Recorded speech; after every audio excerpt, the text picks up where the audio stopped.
Shalom Aleichem. I hope that this Dvar Torah stands as a schus for Chayei Tzahal, both from within the yeshiva and from elsewhere, who are being Moser Nefesh to protect us here in Eretz Israel.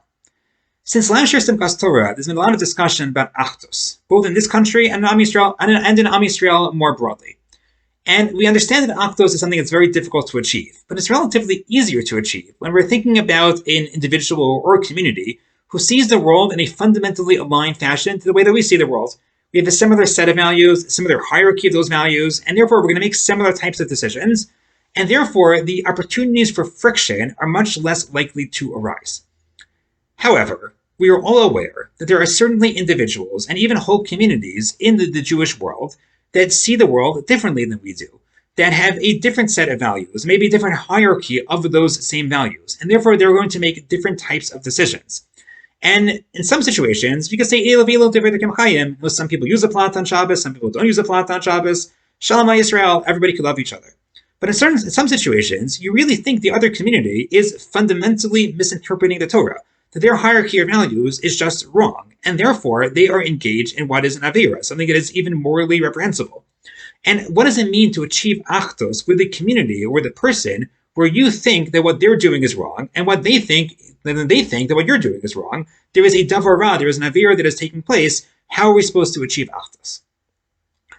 In the next 2 minutes, I would like to sketch out one approach to this question. There are multiple approaches to this question, but one approach to this question that was spearheaded by the Lubavitcher Rebbe in a talk which is recorded in the Kuzei Sichos Chilek Yud, Parashat Noach, Sicha number 2.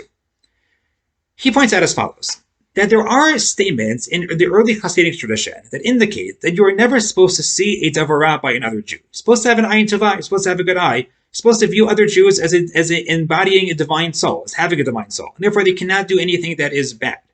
And therefore you should, averos other Jews do should simply not register.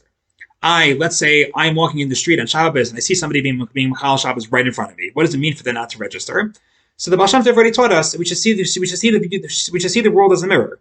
When I see somebody chas v'shalom being Machal Shabbos, I should view it as a lesson for me, and in some way, shape, or form, I have to be mataken my shmir as a Shabbos. But I should never see something bad by somebody else. The Lubavitcher Rebbe points out that even though there are statements that indicate this, it's difficult to accept on a simple level for two reasons. Number one, it's not realistic. You see somebody doing an avera in front of you; they're the ones doing the avera. It's nice to think of it as a lesson for me as well. That's hashgacha pratis, but the reality is the other person is doing something wrong. That's not something which we want to ignore. And number two, that it's against the Torah. The Torah says you have to rebuke people, you have to guide people to the proper derech. If you're not supposed to walk around the world with blinders, with rosy eyeglasses, that every Jew is a big tzaddik and what everybody's doing is amazing, so where is there room for the mitzvah of clearly, what another Jew is doing, if they're doing something which is improper, it's supposed to register in some way, shape, or form. So the Lubavitcher Rebbe tried to chart out in what might be called a nuance or an in-between approach within this Hasidic tradition. He said maybe we could learn a lesson from Shem and Yefet in this week's Parashat.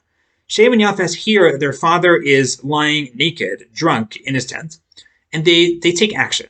V'yikach Shem v'Yefet as a simla. V'yasimu Hashem shnayim v'yelchu acharonis v'yechosu sarvas aviyim. They walk in backwards, they cover their father, and they don't see the nakedness of their father. So Rabbi pointed out, and this is really pointed out by earlier Mefarshim, there seems to be redundancy in the pasuk. They're walking in backwards, they don't see. They don't see the erva, their erva of their father. We already know they don't see the erva of their father because they're walking in backwards. So he points out that there are some earlier Mefarshim which think there's a deeper thing going on. It doesn't just mean they didn't physically see. They saw, and it registered by them. But it's not something that they gave a lot of space in their mind. Lo ra'u, lo hirgishu. They didn't focus on it. They didn't ruminate on it. It wasn't something that was constantly perseverating in their mind. It registered. Their father was in a compromised state. They had to do something about it. But it's not something which they thought about constantly. If it registered, for what purpose did it register? It registered for the purpose of taking action.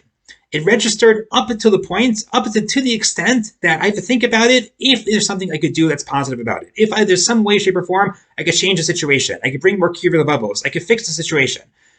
Up until that point, I'm supposed to be thinking about the bad things, the negative things, the averos that other Jews are doing.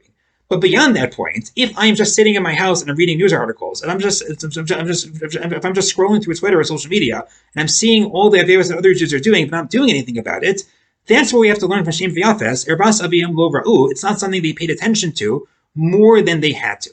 So these Hasidic traditions are correct. You're not supposed to see negative things about other Jews. But on the other hand, they registers up until the point where you're supposed to do something about it. If you have something to do about it, if there's an actionable plan, if there's some type of mission that you're going to be going on, then what they're doing should register. Then you should think about it in order to create some actionable plan. However, just stop to sit at home and to think about all of the negative things that other Jews are doing, that is going to create a lack of achdus without any positive benefits. And there we should learn from Shem and Yefet.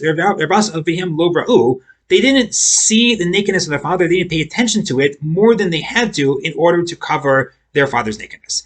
In Miras Hashem, we should be zocha to always try to see good things in other Jews, to see other Jews as fundamentally positive forces of good.